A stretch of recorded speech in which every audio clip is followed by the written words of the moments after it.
You broke my heart and still act like I'm the one who hurt you. I never thought I'd see the day when silence between us would feel heavier than all the words we ever said. You shattered something inside me, not just love, but trust, warmth, and the quiet belief that I had finally found someone who saw me for who I was. And yet somehow you've managed to make me feel like the villain of a story I never wrote. You walk around like the wounded one, as if my pain is just an inconvenience to your pride. I keep wondering, how can someone hurt me so deeply, then still wear the face of the victim? There are nights when I replay every conversation in my head, searching for the moment things began to fall apart. Maybe it was when I started loving you more than my own peace. Maybe it was when I stopped noticing how much of myself I was losing while trying to keep you. I gave you loyalty, honesty, and the kind of love that burns quietly, but forever. And you gave me confusion, distance, and a version of yourself I could never recognize. You broke my heart, but you also took away my ability to believe that love could ever be safe again. And yet I never spoke against you. I never tried to make anyone see you as the reason for my sleepless nights.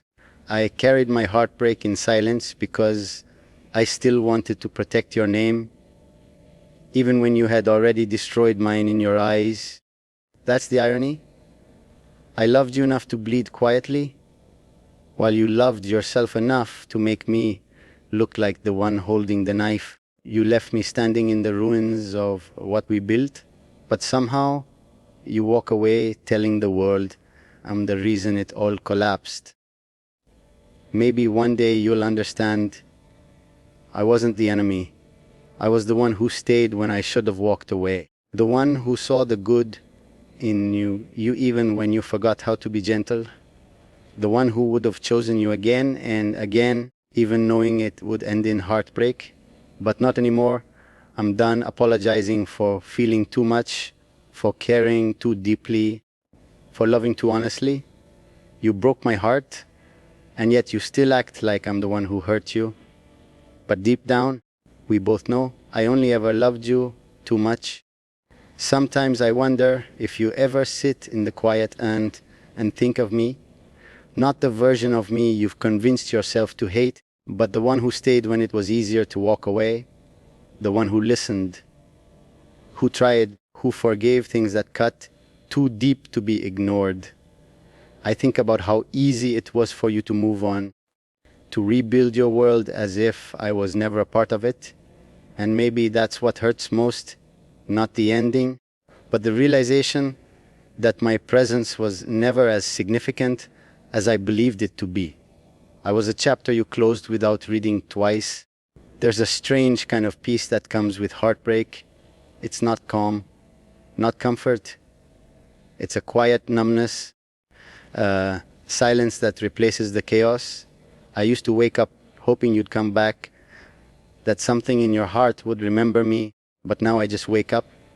No expectations, no illusions, just the faint echo of what used to be love lingering in the corners of my mind. I'm learning that sometimes closure doesn't come from the person who hurt you. It comes from accepting that they never cared enough to give it. I think about how much of myself I lost while trying to be enough for you. I kept shrinking, molding, softening, hoping that maybe if I became smaller, easier, quieter, you'd love me without hesitation. But love isn't meant to be earned by breaking yourself to fit someone else's comfort. It took me too long to understand that. I was never supposed to carry both my heart and your ego. You were supposed to meet me halfway, but you stayed on the shore while I drowned trying to reach you. And yet I don't hate you. I don't know if I ever could. Maybe that's my weakness, or maybe it's proof that love, no matter how damaged, doesn't simply disappear. There's still a part of me that remembers your laugh, the way your eyes softened when you spoke my name. Those memories come like ghosts, gentle but heavy. They remind me that once We were something pure before pride and distance tore us apart. I can't erase that even if I wanted to, but I've stopped waiting for you to understand my silence. You won't. People like you never do.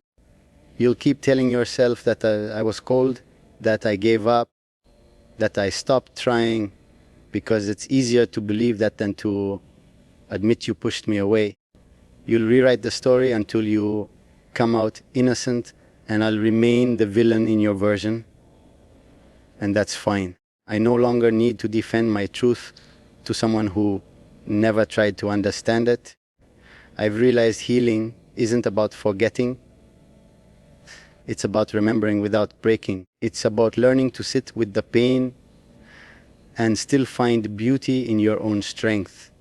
For the first time in a long time, I'm choosing myself, not out of bitterness, but out of necessity.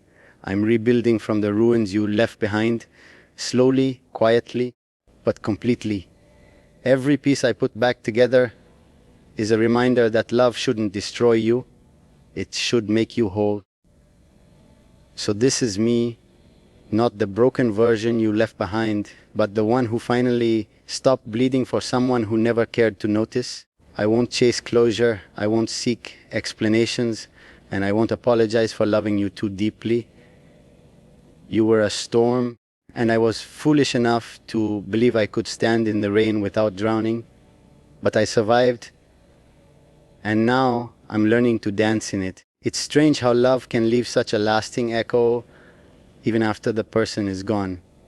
Some nights, I still find myself staring at the ceiling, tracing the outlines of memories I swore I'd buried.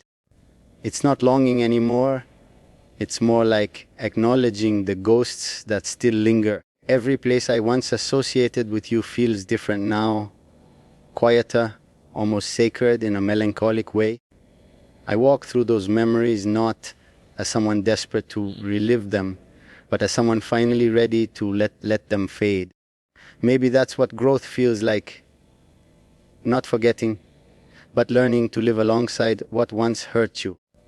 I used to crave your validation more than peace. Every message left unread, every cold silence, every unfinished sentence between us felt like a test I kept failing. I thought if I just loved harder, you'd see me differently, that I'd finally be enough. But love doesn't work that way. It's not supposed to make you question your worth. Now I see that sometimes people don't fail to love you because you're unworthy. They fail because they never learned how to love properly in the first place. You can't teach someone empathy if their heart refuses to listen. There's still a bitterness that lingers when I think about how easily you rewrote our story, how you turned everything upside down, painted me in shades of guilt just to wash your hands of responsibility. But I've realized that the truth doesn't need defending. It survives in silence. The people who mattered saw who I was when I loved you, and that's enough for me. I no longer need to correct the version of me that exists in your mind, because that version was never mine to begin with. In a way, losing you forced me to find myself. When you left, I was forced to confront the emptiness I had been hiding behind your presence. I began to see how much I had abandoned myself while chasing your love. It's a painful thing to realize you became a stranger in your own life while trying to belong in someone else's. But that pain turned into strength, taught me patience, boundaries, and most of all, it taught me to choose myself, even when it feels selfish. There's beauty in solitude, I've learned, the kind that doesn't need to be loud or dramatic. Just quiet mornings with coffee, long walks with no destination, moments where I can breathe without feeling the weight of what's missing. Healing isn't a sudden awakening, it's a slow return to your own soul, your own peace, your own rhythm. And I think finally I'm getting there. I'm learning to find comfort in the calm I used to fear. Sometimes I wonder if you ever think about what you lost. Not me as a person, but the kind of love I gave, the unwavering loyalty, the patience, the softness. You'll chase that in others, I'm sure, but it won't feel the same.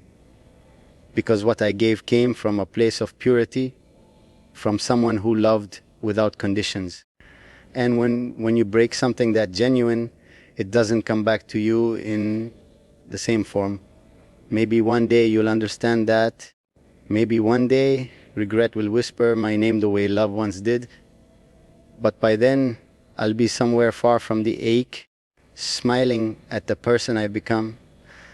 The boy who once begged for love will have grown into a man who no longer needs to. I won't hate you. I won't wish you pain. I'll simply thank you, not for the love you gave, but for the lessons your absence taught me. Because in losing you, I found everything I was searching for within myself.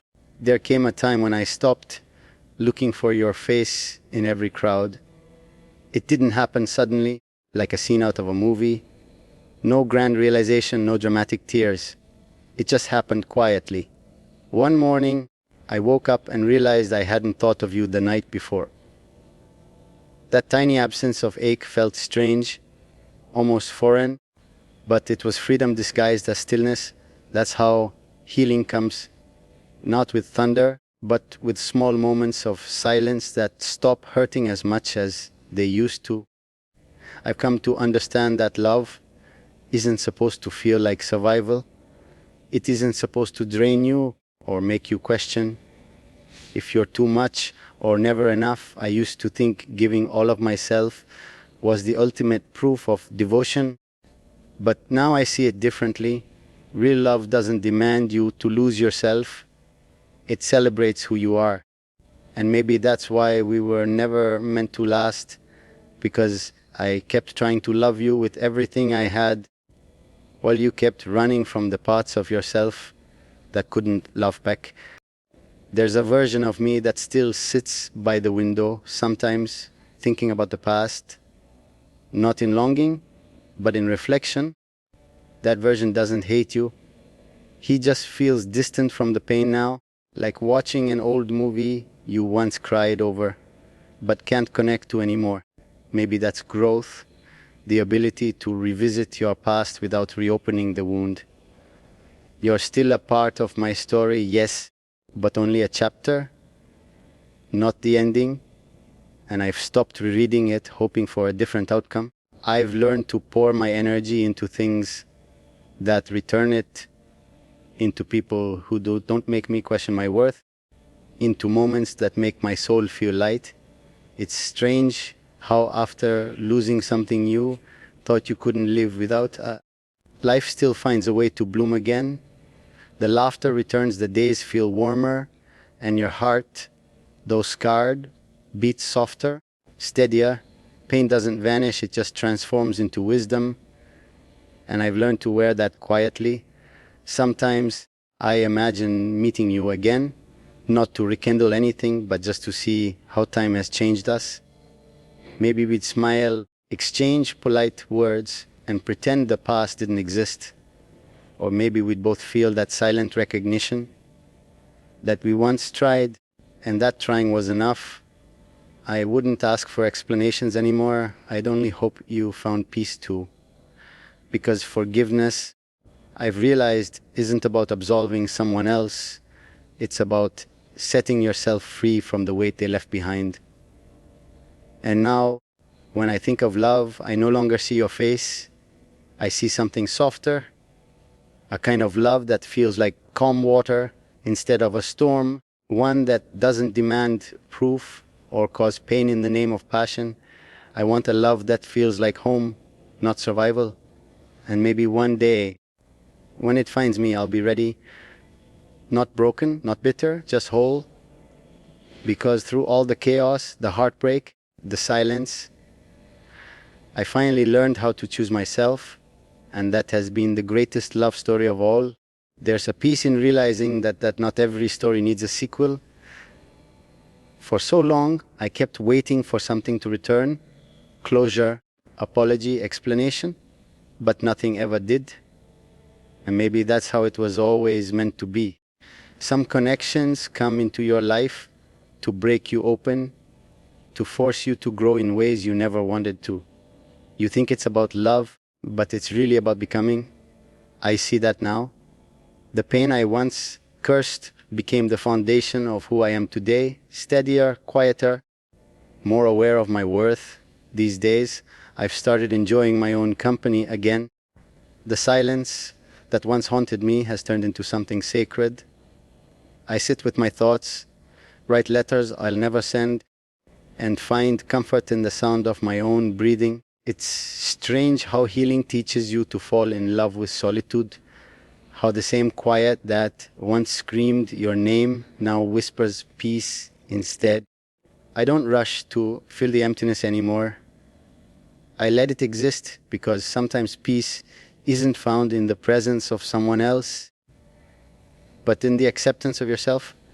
I've also learned that love doesn't always end when people part ways. Sometimes it transforms into gratitude, into wisdom, into a softer kind of affection that asks for nothing. When I think of you now, it's not with anger, it's more like watching an old flame flicker from a distance, warm, familiar, but no longer needed to light my world. That's the beauty of moving on. You stop seeking closure from the past and start creating peace in the present. I still believe in love though, not the kind that burns fast and fades quicker, but the kind that stays quietly, honestly, without games or pride. The kind that doesn't make you question your worth. I've learned that love should feel like understanding, not confusion, like warmth, not fire. And when it finds me again, I'll meet it differently, not as someone desperate to be chosen, but as someone who already knows he is enough. Sometimes I catch myself wondering what you'd think if you saw me now. Would you recognize me? Would you see how much I've changed? How much softer I've become with myself? I used to think healing meant becoming harder, colder, untouchable. But it's the opposite. Healing made me kinder. It taught me that strength doesn't come from closing your heart. It comes from keeping it open even after it's been broken. I've stopped romanticizing pain. I no longer wear heartbreak as a badge of depth. Loving deeply was never the mistake. Staying where love was no longer returned was. I forgive myself for that now. For loving too much, for holding on too long, for trying to build a forever with someone who was just passing through. Because even in the breaking, there was beauty. Even in the ending, there was truth. And so I walk forward, not as the boy who lost something, but as the man who found himself through loss. I no longer wait for your shadow to fade. It already has. My story continues, with or without you, and that's okay. Because for the first time in a long time, I don't need to be loved to feel whole. I am whole in the quiet, in the calm, in the gentle rhythm of a heart that finally beats for itself. It's strange how life keeps moving even when you feel like you've stopped. There was a time when every day felt like walking through fog, unsure of where I was headed or if I even wanted to go anywhere at all. But slowly, without realizing it, I began to move again, one small step at a time. New mornings, new conversations, new laughter that didn't carry the weight of you. It wasn't easy. Healing never is. But somewhere along the way, the ache began to soften and the world started to feel like home again. I think about how much I've changed since then, how differently I understand love now. It used to mean giving everything I had, even when it hurt. Now it means balance, knowing when to stay and when to walk away. Love, I've realized, isn't supposed to cost you your peace. It's supposed to nurture it. The version of me that once accepted chaos in the name of passion finally understands that calm is a gift, not a weakness. I don't crave the fire anymore. I crave warmth that stays. Sometimes I revisit the person I was when I loved you, not out of regret, but out of respect. That boy believed in forever with his whole heart. He saw beauty in broken things and love in every flaw. I don't blame him for that. He loved the best way he knew how, even if it ended in pieces. If anything, I'm proud of him, because despite everything, he never let the world make him bitter. He just learned, healed, and kept his heart open, even when it would have been easier to close it. There's something sacred about starting over. It's like standing in front of a blank page, knowing you have the power to write differently this time. No more chasing, no more begging for love to stay. I want to build something mutual, something steady, a love that feels like home, not survival, a love that doesn't demand that I lose myself to prove my devotion. The next time I fall, it won't be out of loneliness, it will be out of choice, and that makes all the difference. I've learned that closure doesn't always come in the form of an apology or explanation.